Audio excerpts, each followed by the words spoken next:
estàs fiat perquè has entrat al potrero, has entrat amb els poltres, t'has guanyat un cavall a un paddock, has creat afinitat amb ell treballant des de baix i finalment has pujat.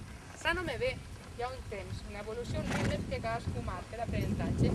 Molt bé en aquest sentit. Això seria una mica el nostre cos té molta sabidoria en quant a recol·locar-se, reequilibrar-se, però estem tan acostumats a reaccionar a estímuls visuals que reaccionem abans no donem temps de la nostra... Ja no mengen herba, estan relaxats, van...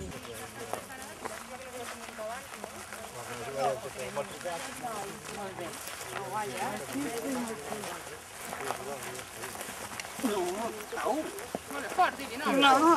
Després ho millor, assertiu sense enfadar-nos. Ei, Núria, tu la primera que has d'escriure ara, no?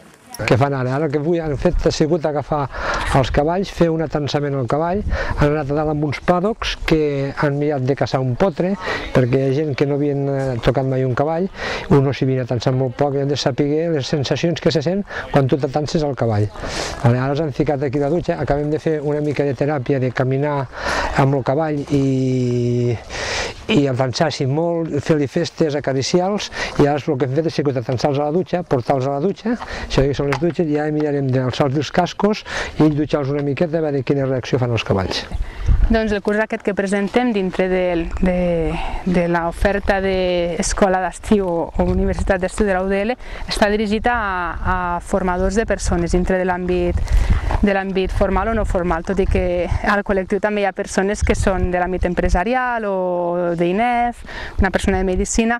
Llavors el que pretenem és desenvolupar habilitats personals, bàsicament a partir de la interacció amb el cavall. Llavors, partint de la vivència que cadascuna de les persones tindrà durant aquest curs, cadascú que pugui intentar aplicar això al seu dia a dia, a la seva realitat laboral o a nivell personal.